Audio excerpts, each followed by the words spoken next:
Hi everyone, कैसे हो आप सब। उम्मीद करता हूँ आप सब अच्छे होगे, तंदुरुस्त होगे और अच्छे से आपकी पढ़ाई चल रही होगी।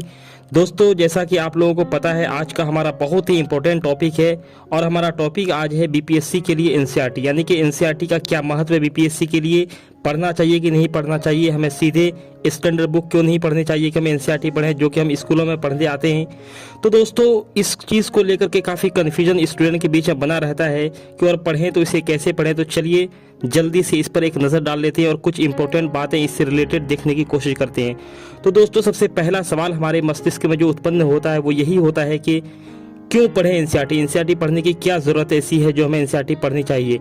तो दोस्तों, कुछ ऐसी वजह है जिसकी वजह से हमें एनसीईआरटी की किताबें बिल्कुल पढ़नी चाहिए। उसमें से जो सबसे पहली वजह है वो वजह यह है कि परीक्षा में पूछे जाने वाले जो क्वेश्चंस होते हैं उनका बेसिक सोर्स यही होता है। बहुत सारे क्वेश्चन यहीं से उठाए हुए जाते हैं सीधे तौर से। एनसीईआरटी के लाइन, एनसीईआरटी के क्वेश्चन, एनसीईआरटी के कॉन्सेप्ट पॉइंट पे आपके लिए परीक्षा में सवाल देखने को मिलते हैं, इसलिए हमें पढ़ने चाहिए। और दूसरा, अगर कोई वजह देखा जाए तो सही उत्तर के लिए सत्यापन का सोर्स। आप कहीं से कोई चीज़ पढ़ लीजिएगा, हो सकता है कि वहाँ पे आपने गलत ही पढ़ लिया और परीक्षा में आप जो ऑप्शन पढ़ करके दे करके आए, जवाब सही दे करके आए, हो सकता है वो गलत हो और आपको लगता हो कि नहीं आपने तो सही जवाब दिया है। लेकिन अगर आप उस चीज़ को एनसीईआरटी में देखेंगे तो आपको पता चलेगा आपके उत्तर में और जो एनसीईआरटी में लिखा हुआ है उसके बीच में कुछ ना कुछ डिफरेंस है। तो दोस्तों, वहाँ पर आपका सवाल का जवाब को गलत माना जाएगा और जो एनसीईआरटी में लिखा हुआ रहेगा उसी को सही माना जाएगा। इसलिए आपको एक बार एनसीईआरटी तो अच्छे से पढ़ने ही चाहिए। और मजाक के तौर पे ही एक चीज़ बहुत बार हमेशा बोला जाता है, एक फ्रेज के तौर पे बोला जाता है कि इफ एनसीईआरटी जे boss then boss is always right. इसके लिए दो नियम है। पहला नियम है कि बॉस इज ऑलवेज राइट, यानी कि बॉस हमेशा सही होता है। और दूसरा नियम है कि अगर बॉस गलत हो तो सिर्फ पहला नियम याद रखो कि बॉस इज ऑलवेज राइट। तो इसका मतलब एनसीईआरटी में जो लिखा हुआ है बहुत हद तक उसे सही मानना पड़ता है, वही सही होता है। इसलिए सही क्या है इसको जानने के लिए हमें एनसीईआरटी की किताबें पढ़नी चाहिए। और तीसरी वजह यह है कि इसे बच्चों के लिए लिखा गया है तो इसको समझने में काफ़ी आसानी होता है। और इसे बेसिक से पढ़ते हुए हमें स्टैंडर्ड पे जाते हैं तो हमें स्टैंडर्ड जो किताबें होती है उसको पढ़ना भी हमारे लिए काफ़ी आसान हो जाता है। और जो एक बहुत ही महत्वपूर्ण वजह यह है कि आज सारे लोग एनसीईआरटी पढ़ते आ रहे हैं और शुरू से जो भी थे वो सारे एनसीईआरटी पढ़े हुए हैं। तो आप अगर एनसीईआरटी नहीं पढ़ के सीधे स्टैंडर्ड बुक पढ़ते हैं तो आपके अंदर एक कॉन्फिडेंस की कमी रहती है कि मैंने एनसीईआरटी नहीं पढ़ा, कहीं पे भी आप लैग करने लगते हैं। और कॉन्फिडेंस का ही खेल है सारा जनरल कंपटीशन। इसलिए आपको एनसीईआरटी पढ़ करके अपने अंदर कम से कम ये आत्मविश्वास जरूर पैदा कर लेना चाहिए कि मैंने एनसीईआरटी पढ़ रखा है, इसलिए मुझे तो ये चीज़ समझ में आना चाहिए। अगर आपको नहीं आ रहा है तो आप एनसीईआरटी का रिवीजन करके उसे अच्छे तरीके से कंठस्थ कर लें, फिर आगे बढ़ें। तो आपके लिए जो बेसिक सोर्स के अलावा जो स्टैंडर्ड सोर्स होते हैं, जैसे आप मॉडर्न हिस्ट्री के लिए स्पेक्ट्रम पढ़ते हैं, पॉलिटी के लिए लक्ष्मीकांत पढ़ते हैं या इकोनॉमी के लिए रमेश सिंह पढ़ते हैं, इस तरह की जितनी किताबें आप पढ़ते हैं तो उस सारे का जो निचोड़ है वो आपको, सबका जो बेस है वो आपका एनसीईआरटी। इसलिए आप जब एनसीईआरटी पढ़ लेते हैं एक कॉन्फिडेंस के साथ जाते हैं, बहुत सारी चीज़ें आपको पहले बार में ही वहाँ समझ में आने लगती है। और अगर आप एनसीईआरटी पढ़े बिना उस सोर्स को उठा लेते तो बहुत सारी चीज़ें आपके सर के ऊपर से जाने लगती है, आपके मस्तिष्क की सीमा का उल्लंघन होने लगता है वहाँ पे। तो आपको लगता है कि नहीं यार ये मैंने क्या उठा लिया। इसलिए आपको पहले बेसिक को अच्छे तरीके से तैयार कर लेना चाहिए ताकि जब आप बड़ी किताब को उठाएं तो आपको वहाँ पे भी अच्छा फील हो, थोड़ा फेमिलियर उससे रहें। बाकी तो बहुत सारी चीज़ें नई उसमें पढ़ने को मिलेंगी क्योंकि सारा चीज़ एनसीईआरटी में नहीं दिया है, लेकिन बेसिक तैयार करने के लिए बहुत ही ज़रूरी है एनसीईआरटी। इसलिए मैं रिकमेंड करूँगा कि आप लोग एनसीईआरटी जरूर से ज़रूर पढ़ें। तो दोस्तों, दूसरी बात जो शायद इससे भी ज़्यादा मुश्किल सवाल ये है, क्योंकि बहुत सारे स्टूडेंट के अंदर ये तो क्लैरिटी रहता है कि मेरे को एनसीईआरटी पढ़ने का है, लेकिन ज़्यादातर स्टूडेंट ऐसे होते हैं कि उसे समझ नहीं आता कि मैं एनसीईआरटी को कहाँ से कवर करें।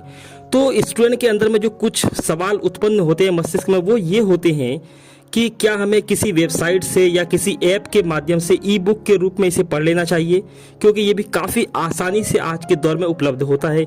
और दूसरा जो सोर्स स्टूडेंट ये खंगालते हैं कि यूट्यूब में किसी भी टीचर जो एनसीईआरटी के नाम पे पढ़ा रहे हैं उसके चैनल से मैं पूरा कवर कर लूँ, या फिर कोई सार या कोई कंपाइलेशन पढ़ लूँ, मार्केट से बहुत सारा सार या कंपाइलेशन मिलता है उससे पढ़ लूँ, या फिर क्या करूं एनसीईआरटी को बेस बना करके लिखे गए किताब को पढ़ लूं जो किताब ये कहता है कि एनसीईआरटी के बेस पर इसे लिखा गया है, इसे पढ़ूं, या फिर सबसे लास्ट में स्टूडेंट ये सोचता है कि बुक की हार्ड कॉपी मार्केट से खरीद करके पढ़े, जो कि सबसे सही तरीका है। दोस्तों, मैं आपको यही रिकमेंड करूंगा कि आप बुक खरीदें, मार्केट से खरीदें, अपने दोस्तों से खरीदें, पुरानी बुक मिल जाए तो सेकेंड हैंड वो खरीद लें और आप बुक को खरीद के ही पढ़ें। दोस्तों मैं ऐसा इसलिए भी कहूँगा क्योंकि जब आप एनसीईआरटी पढ़ते हैं जो छोटी कक्षाएं की किताब होती है वहाँ तक तो ठीक है, लेकिन जब आप उससे आगे की किताबें पढ़ते हैं, मान लीजिए कि 9th 10th या 11th 12th की किताबें जब पढ़ते हैं तो एक बार में आपको सब कुछ याद नहीं होता और याद रहता भी नहीं है, और बहुत सारे क्वेश्चन आपके किताब से सीधे उठाए जाते हैं।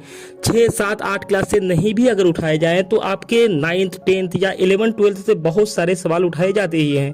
इसलिए अगर आपका पहले से बैकग्राउंड नहीं रहा है, इकोनॉमिक्स का हो, ज्योग्राफी हो, साइंस, हिस्ट्री, पॉलिटिकल साइंस, जिसका भी बैकग्राउंड आपका नहीं रहा है, उसको कम से कम 9th से लेकर के 12th तक का किताब आपके पास हमेशा होना चाहिए। ये आपके पूरे सफ़र का एक साथी है, इसको हमेशा बना के रखना है। 1-2 बार ऐसे पढ़ें, फिर अंडरलाइन करें, फिर उसको हाईलाइट करके पढ़ें, फिर उसके बाद हो सके तो उसका नोट से बना लें, क्योंकि आपको इसकी हमेशा ज़रूरत पड़ेगी।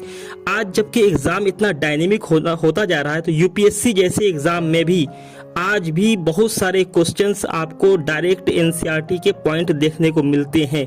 इसलिए एनसीईआरटी के बिना ये सफ़र काफ़ी मुश्किल है किसी भी स्टूडेंट के लिए, इसलिए हमें कोशिश करनी चाहिए। और अब बीपीएससी भी और बाकी जो भी स्टेट पीसीएस है, यूपी हो या एमपी हो, सब धीरे धीरे डायनेमिक होता जा रहा है, कंपटीशन बढ़ता जा रहा है दोस्तों। इसलिए अब हम ज़रा से भी कोताही करके नहीं तैयारी में कर सकते, इसलिए हमको सारे सब्जेक्टों को अच्छे तरीके से समझना होगा। इसके लिए हमें एनसीईआरटी पढ़ना बहुत ही ज़रूरी है दोस्तों। इसलिए मैंने आप लोगों के सामने इस चीज़ को खुल करके रखा है और किस तरीके से पढ़ना चाहिए ये भी बताया, और सारे सब्जेक्ट का आपको एनसीईआरटी पढ़ना चाहिए, किसी का भी आपको स्किप नहीं करना चाहिए। क्योंकि किसी भी सब्जेक्ट का अगर आप एनसीईआरटी छोड़ करके तैयारी करेंगे, चाहे कितनों भी सोर्स से आप हजारों 15,000 भी सवाल अगर किसी सब्जेक्ट पे लगा लेते हैं, लेकिन एनसीईआरटी का पॉइंट अगर आपने नहीं देखा है तो आपको कहीं ना कहीं सवाल को एग्जाम में हल करने में दिक्कत होगा। और एनसीईआरटी से बहुत सारे सवाल डायरेक्ट भी एग्जाम में पूछे जाते हैं। आप 66वें बीपीएससी के क्वेश्चंस को भी देख सकते हैं, खासतौर से पीटी की मैं बात कर रहा हूं।